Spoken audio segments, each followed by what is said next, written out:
రక్షణ నుంచి ఆయనను స్తుతించు నా ప్రాణమా, దేవుని యందు నిరీక్షణ నుంచి ఆయనను స్తుతించు నా ప్రాణమా.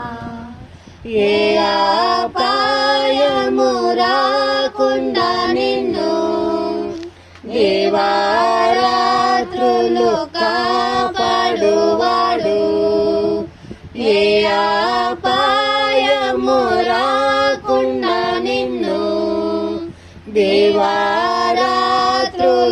కాపాడువాడు.